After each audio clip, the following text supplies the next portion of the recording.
దేశ రాజధాని ఢిల్లీలో ప్రధాని నరేంద్ర మోడీ సారు దగ్గరుండి కట్టించిన కొత్త పార్లమెంటు బంగుళాల మొన్నటి సంది తెంపు లేకుండా కొడుతున్న వాన నీళ్లతోని మొత్తం నిండిపోయిందట. అగో పార్లమెంటు భవనంలకు నీళ్లు పోవుడేంది, మళ్ళా పోయి నరేంద్రుల వారు నక్ష గీయించి లేపిన భవంతిలకు నీళ్లు వచ్చుడు ఏంది అంటారా? వచ్చినాయి కాబట్టే ముచ్చట మన దాకా వచ్చింది.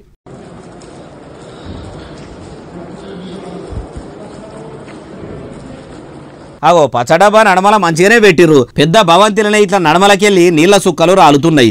కమలం పువ్వు సర్కారు కట్టిన కొత్త పార్లమెంటు బంగ్లా ఇట్లా ఇప్పుడే చిన్న చినుకులకే చిల్ల ఉరుస్తున్నదంటే పెద్ద పెద్ద వానలను ఏమాపేటట్టు ఉన్నది. దీనికంటే తుంగ గుడిసె నయము మంచిగా గప్పితే బొట్టు కూడా ఉరువది. పుసుక్కున ఏదైనా పెద్ద గాలి దుమారం పెట్టి తుఫాన్ వస్తే తుప్పుక్కున ఊలిపోదా ఎట్లా? మరి మోడీ సారు మంచి గుత్తేదారులను పెట్టుకోలేదా? గుత్త పట్టుకున్న కాంట్రాక్టర్ మంచి మేస్త్రికి అప్పయ్యప్పలేదా? వాళ్ళ పనితనం ఎట్లున్నదో పార్లమెంట్ లో నీళ్లను చూస్తేనే తెలుస్తుంది. అదేందో నరేంద్రుల వారు ఏది కట్టిపి ఉరుసుడు కాడికే వస్తున్నది. మొన్నటికి మొన్న ఉత్తరప్రదేశ్ లో అయోధ్య బాలరాముల వారి గర్భగుడిలో కూడా ఉరిసినట్టు వార్తలు వచ్చే వీడియోలు కూడా సోషల్ మీడియాలో అడగోలుగా వరదలు లెక్కనే వారే. దేవుని గుళ్ళనే అట్లా ఉరిసింది అని అందరు అనుకుంటుంటే ఇప్పుడు మళ్ళా పార్లమెంట్ లో కూడా ఉరుసుడు ఏందో, వాన నీళ్లు వరదలై పారడేందో ఏమో పోన్రి. ప్రభుత్వం ఏమో ప్రజల తాన పన్నుల రూపంలో పైకం వసూలు చేసి ప్రభుత్వ ఆఫీసులు భవనాలు కట్టిస్తుంది. అవేమో కొందరు లాపర్వతనంతో ఇట్లా కొన్ని ఉరిసే కాడికి రాబట్టే ఉత్తగా జనం సొమ్మును గంగల గలుపుతున్నారు కదా అంటారు ఈ ముచ్చటిన్నోళ్ళు.